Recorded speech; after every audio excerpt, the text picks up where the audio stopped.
Greetings again, indie game fans. Welcome back to I Dream of Indie, bringing a voice to the voiceless ones in gaming. Or if it's your first time here at the channel, welcome, and consider hitting that subscribe button below and the bell notification to keep up with all of the latest indie game reviews and previews. Today we're taking a look at top-down action RPG Ocean's Heart on the Steam PC platform. This comes from developer Max Miraz and was published by Nord Current. There was no price for the game available at the time of this review.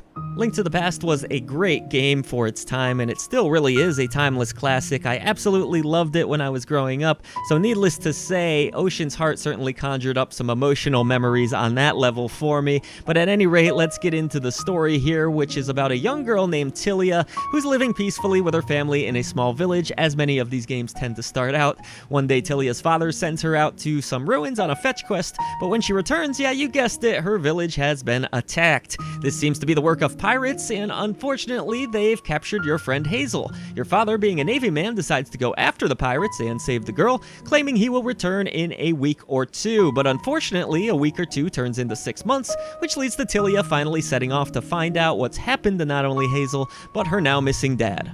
If it all sounds a little generic and full of cliches, yes, it absolutely is. Story is not the strongest aspect of Ocean's Heart, but thankfully the gameplay more than makes up for any narrative shortcomings. If you've ever played Zelda games of the past, and perhaps more specifically Link to the Past, you'll feel very comfortable with Ocean's Heart. You'll explore a vast world full of villages and dungeons, utilizing your sword, a bow, bombs, and an assortment of magical abilities to progress further and further. Almost anyone will be able to engage with the simplistic combat system, which does feature a dodge roll to help you avoid enemy attacks, and mostly plays out as you would expect. Some enemies will throw patterns your way where you'll have to carefully maneuver about and strike them at the right moments, while others may be easier to pick off from a distance or strike with their own attacks using such abilities as your reflective magic shield. The simplistic combat is serviceable enough in Ocean's Heart, and it's entertaining throughout, but it's the exploration and dungeon design that really steal the show here. Most of the game plays out with you having a pretty general idea of which direction to head,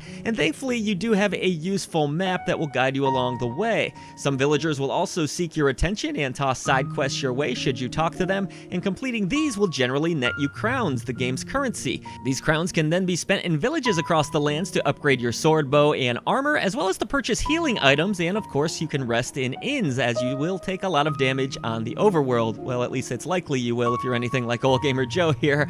I thought that Ocean's Heart did a really good job, though, of balancing freedom of exploration with story progression. I always had just enough of an idea of where I should be heading, but it didn't completely feel like the game was holding my hand either. So you can expect to wander a bit in this game, and perhaps you'll go off the beaten path from time to time, but generally speaking, you'll have a good idea what your next goal is, and should you get confused, the game has a handy log that will remind you. It's honestly kind of hard to get lost in the game anyways, because there are signs laid out all over the world that will generally point you in which direction a certain village is, or, you know, where you want to go next. To go back to the combat for a moment, it's not all perfect in Ocean's Heart. Having to navigate through menus to heal can be a bit of an annoyance, which, by the way, I should mention you can eventually craft healing items, and I did at times feel like the default movement was just a tad slow. Perhaps what bothered me the most, though, was that during the overworld sections of the game, I really didn't see much of a point in engaging in combat at all. While slashing bushes can sometimes net you sellable items, most enemies won't offer you really any currency, any health restoratives, or any real incentive to actually fight them, so in many cases it was easier for me to simply roll past these encounters. Thankfully, though, in the game's well-crafted dungeons, combat is a bit more of a focus, as you'll need to clear out certain areas in order to unlock chests, and with the corridors being a bit tighter, you often aren't left with many other options than to fight your way out of a bad situation. As you would expect, each of these dungeons ends with a boss encounter, generally speaking, and most of them are thrilling, but I will say that I was able to spam one boss out from the doorway with my bow and arrow, which killed the boss without him ever even executing a move. I then had to kill myself because the room was locked, but when I respawned, the room was completely open and the boss was gone, so I guess I defeated him that way. But at any rate, that was really just one example. It wasn't something that happened throughout the game, and for the most part, these boss fights were pretty fun. In fact, if I had to pick a favorite part of Ocean's Heart, it would probably be the dungeon design. They really are a joy to explore.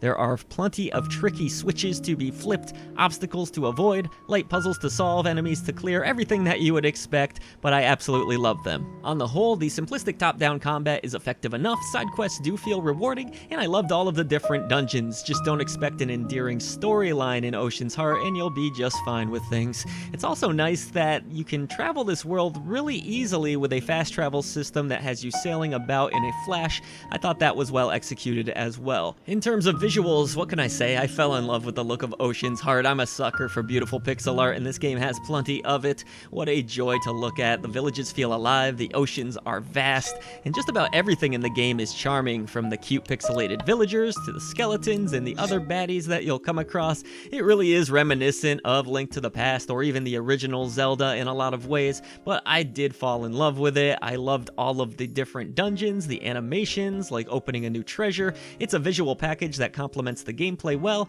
and pays great tribute to the games that inspired it.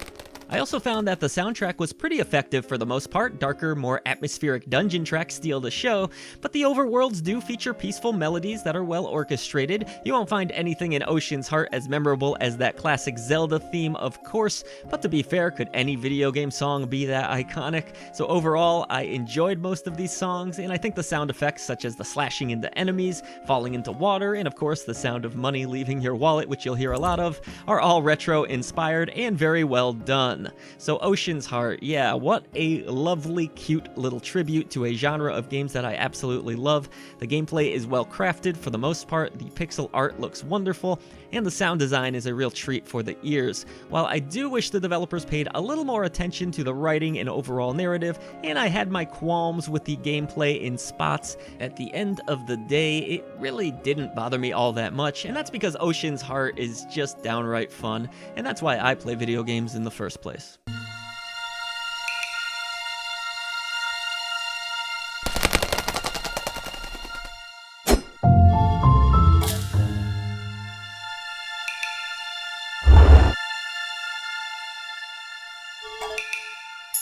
So what do you think, indie game fans? Will you be checking out Ocean's Heart? Let us know in the comments section below, and if you have enjoyed our video coverage today, consider hitting that subscribe button. It helps us to bring a voice to the voiceless ones in gaming. There are a ton of other ways to support I Dream of Indie, so be sure to check out the description box where you can become a member, or you can check out our merchandise store. However you end up supporting us, it really means the world, and we thank you so much.